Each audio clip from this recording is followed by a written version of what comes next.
Hello dear students, कैसे हैं आप सभी लोग। आई होप आप सभी लोग अच्छे होंगे। बच्चों, मैं आज आपको बताऊंगा क्लास 10th की मैथ्स के ऐसे 20 महत्वपूर्ण प्रश्न बताने वाला हूं जो 2025 में आपसे पूछे ही जाएंगे। बच्चों, ये जो क्वेश्चंस है ये काफ़ी इंपॉर्टेंट है। अगर आपने अभी तक जितनी भी तैयारी की है उसके अलावा ये 20 क्वेश्चंस अगर आप करके चले जाते हैं तो मैं गारंटी देता हूं कि 95 नंबर आपके, यानी कि अंक आपके, कोई नहीं रोक सकता है आने के लिए। ठीक है ना। तो 1 मार्च को हमारे एग्जाम आएंगे, मतलब 1 तारीख को हमारा एग्जाम है मैथ्स का। तो ये जो क्वेश्चन है 1 मार्च को पक्का आएंगे। मैं गारंटी लिख के दे सकता हूं कि इन 20 क्वेश्चंस में से आपको लगभग 10 क्वेश्चन, यानी कि 50% क्वेश्चंस आपके मैच होने ही होने हैं। तो इस वीडियो को स्टार्ट करते हैं। अगर उस वीडियो को स्टार्ट करने से पहले बच्चों मैं एक बात बता दूं, ये जो मैंने क्वेश्चंस लिए हैं इसमें 2-4 क्वेश्चन ऐसे हैं जो कि 2 या 3 नंबर में पूछे जाएंगे। बाकी सब 6-6 अंक के प्रश्न है, यानी कि लॉन्ग क्वेश्चंस है। इनमें 20 क्वेश्चन है जो कि बहुत ज्यादा इंपॉर्टेंट है। तो वीडियो को स्टार्ट करते हैं। वीडियो को स्टार्ट करने से पहले बच्चों, अभी तक वीडियो को लाइक नहीं किया तो लाइक कर दें, और चैनल पे ना हो तो चैनल को सब्सक्राइब जरूर कर दें। तो वीडियो को चलिए स्टार्ट करते हैं। सबसे पहला हमारा क्वेश्चन है, हमारा पहला चैप्टर है, उसी का ही प्रश्न है। सिद्ध कीजिए कि अंडर रूट 2 एक अपरिमेय संख्या है। ठीक है ना। दो अंडर रूट 2 की जगह पे अंडर रूट 3 भी हो सकता है, अंडर रूट 6 भी हो सकता है। ठीक है ना। अंडर रूट 5 हो सकता है, 6 नहीं, अंडर रूट 5 भी हो सकता है। तो इसी प्रकार से आपसे पूछा जाएगा कि अंडर रूट 2 के 2 बताओ कि अपरिमेय संख्या है, अंडर रूट 3 बताओ कि एक अपरिमेय संख्या है। ठीक है ना। तो ये क्वेश्चन काफ़ी इजी होते हैं। इनको सिंपल करने का मेथड होता है, तो आप कोई भी यूट्यूब पे जाके देख सकते हैं। इसमें मैंने सोल्यूशन तो मैं खैर नहीं बताऊंगा क्योंकि काफ़ी लंबी वीडियो हो जाएगी और आपके एग्जाम भी आने वाले हैं। तो फटाफट से, आई होप आपने सबने पहले ही कर लिया होगा सारा का सारा जो भी आपका कोर्स होगा। ठीक है ना। तो केवल यहाँ पर आपको क्वेश्चन क्वेश्चन बताने बताने वाला हूँ। ठीक है ना। तो दूसरा क्वेश्चन है हमारा, दर्शाइए कि 3 अंडर रूट में 2 एक अपरिमेय संख्या है। ठीक है ना। ये भी क्वेश्चन है, काफी इंपॉर्टेंट है। और फिर तीसरा क्वेश्चन है हमारा, 2 अंकों का योग 8 है तथा उनके व्युत्क्रम का योग 8/15 है, संख्याएं ज्ञात कीजिए। ठीक है ना। इसमें एक्स और वाई हमें संख्या ज्ञात करनी होती है। दो संख्याएं होती हैं। ठीक है ना। ये आपके दो चर वाले रैखिक समीकरण का युग्म का क्वेश्चन है। इसी प्रकार से क्वेश्चन आएंगे, या इसी यही क्वेश्चन आ सकता है। पहली बात तो काफी इंपॉर्टेंट है। ठीक है ना। या फिर इसी प्रकार के आपको देखने को मिल जाएंगे। फिर क्वेश्चन हमारा चौथा है, निम्नलिखित समीकरण के मूल ज्ञात कीजिए। ये बच्चों क्वेश्चन 2023 में आपसे पूछा गया था। 2023 में आया था ये क्वेश्चन, काफी इंपॉर्टेंट है। एक बार तो ये क्वेश्चन जरूर करके जाएं। ठीक है। फिर क्वेश्चन नंबर हमारा छठा है, दो संख्याओं के वर्गों का अंतर 180 है, छोटी संख्या का वर्ग बड़ी संख्या का 8 गुना है, दोनों संख्याएं ज्ञात कीजिए। ये क्वेश्चन अगर आप पता है अपने टीचर से पूछेंगे ना तो वो भी यही कहेंगे कि हाँ, इस पे बच्चों ट्रिपल स्टार लगा लो, ये क्वेश्चन देखने को मिलेगा ही मिलेगा। फिर क्वेश्चन नंबर हमारा 7 है, एक रेलगाड़ी, ये हमारे द्विघात समीकरण से है, ये वाला भी द्विघात समीकरण से था, ये भी और ये भी। ठीक है ना। तो ये जो क्वेश्चन है, तीनों क्वेश्चन है, काफी इंपॉर्टेंट है। फिर आता है हमारा, एक रेलगाड़ी एक समान चाल से 360 किलोमीटर की दूरी तय करती है, यदि ये चाल 5 किलोमीटर प्रति घंटा अधिक होती तो वह यात्रा करने में 1 घंटा कम समय लेती। रेलगाड़ी की चाल ज्ञात कीजिए। इसमें हमें चाल ज्ञात करनी होती है, काफी इंपॉर्टेंट क्वेश्चन है। ठीक है ना। तो ये वाला क्वेश्चन जरूर करके जाएं, रेलगाड़ी वाला। और फिर हमारा क्वेश्चन नंबर हमारा 8 है, 8वां क्वेश्चन है हमारा।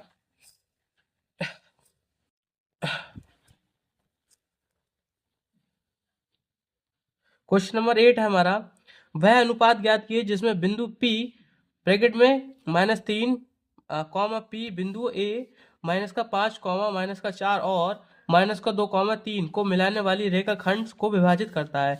P का मान भी ज्ञात कीजिए।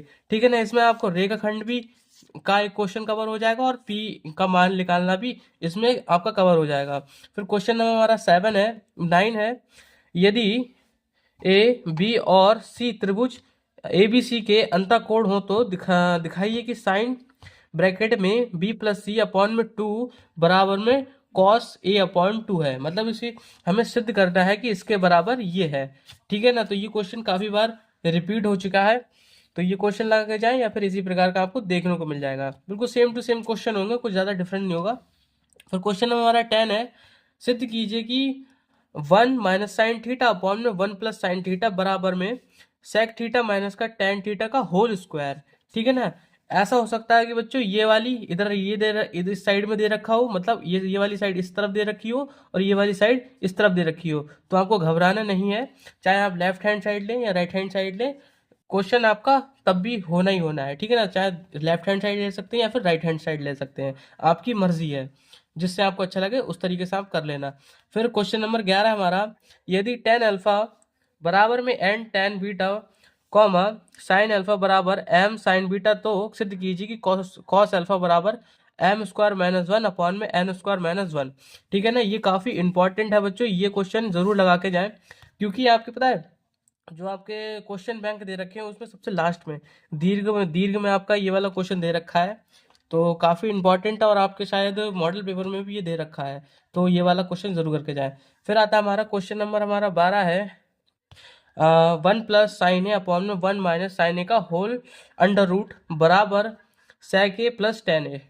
आपको सिद्ध करना है कि वन प्लस साइन ए अपॉन वन माइनस साइन ए का होल अंडर रूट बराबर sec ए प्लस का टेन ए। ये काफ़ी इंपॉर्टेंट क्वेश्चन है, रिपीट भी काफ़ी बार होता है। ये वाला क्वेश्चन मैंने अपनी वीडियो में करा रखा है, ये वाला क्वेश्चन भी और ये वाला क्वेश्चन भी मैंने करा रखा है, ठीक है ना।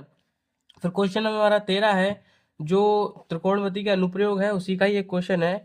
एक बहुमंजिला भवन के शिखर से देखने पर एक 8 मीटर ऊंचे भवन के शिखर और तल के अवनमन कोण क्रमशः 30 डिग्री और 45 डिग्री हैं। बहुमंजिला बहुमंजिला भवन की ऊंचाई और दो भवनों के बीच दूरी ज्ञात कीजिए, ठीक है ना। इसकी भवन की ऊंचाई और दो भवनों के बीच की दूरी, इसमें ऊंचाई और दूरी दोनों ज्ञात करनी है, ठीक है ना। फिर क्वेश्चन हमारा 14 है, भूमि के एक बिंदु, ये भी त्रिकोणमिति के अनुप्रयोग है उसी का ही है। ये जो क्वेश्चन मैं बता रहा हूँ सारे के सारे लगा के जाने हैं, आपने जितना भी कवर किया है ना सिलेबस में उसी उसके अलावा ये क्वेश्चन तो करके ही जाए, ठीक है ना। तो क्वेश्चन हमारा 14 है, भूमि के एक बिंदु P से एक 10 मीटर ऊंचे भवन के शिखर का आनयन कोण 30 डिग्री है। भवन के शिखर पर एक ध्वज को लहराया जाता है, लहराया गया है, और P से ध्वज के शिखर का उन्नयन कोण 45 डिग्री है। ध्वज की लंबाई और बिंदु P से भवन की दूरी ज्ञात कीजिए, ठीक है ना। काफी इंपॉर्टेंट क्वेश्चन है। और हाँ बच्चों, ये जो चीज दी होती है इसका मतलब होता है कि जब अंडर रूट 3 अगर आप किसी का मान लेंगे, जैसे कि साइन थीटा या कॉस थीटा में अंडर रूट 3 होगा, तो उसका मान ये लेना होता है, ठीक है ना, 1.732, ठीक है ना। और फिर क्वेश्चन हमारा 15 है, दो क्रमागत धनात्मक पूर्णांक ज्ञात कीजिए जिनके वर्गों का योग 365 हो। ये बहुत ज़्यादा इंपॉर्टेंट बच्चों, इसके ऊपर तो 3 स्टार लगा लेना चाहिए, क्योंकि काफ़ी बार रिपीट हो चुका है। और फिर क्वेश्चन हमारा 16 है कि त्रिज्या 4.2 सेंटीमीटर वाले धातु के एक गोले को पिघलाकर त्रिज्या 6 सेंटीमीटर वाले एक बेलन के रूप में ढाला जाता है। बेलन की ऊंचाई ज्ञात कीजिए, ठीक है ना। काफी इंपॉर्टेंट क्वेश्चन है ये तो, इसके भाई इसको भी तो स्टार देना ही चाहिए, ठीक है ना। काफी इंपॉर्टेंट क्वेश्चन है। क्वेश्चन नंबर हमारा 17 है। अब इसके बाद 3 क्वेश्चन और बचे हैं।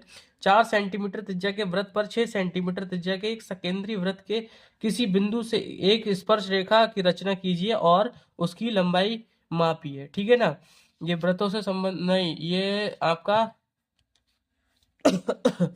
इसमें आपको ये जो क्वेश्चन है काफी इंपॉर्टेंट है बच्चों, ये करके ही जाएं। फिर क्वेश्चन नंबर हमारा 18वां क्वेश्चन है, जिसमें हमें x और y का मान ज्ञात करना होता है। निम्नलिखित आंकड़ों का माध्य 525 है। ये तो काफी इंपॉर्टेंट है, आपके टीचर से पूछोगे ना तो वो भी यही बोलेंगे कि हाँ ये क्वेश्चन काफी इंपॉर्टेंट है।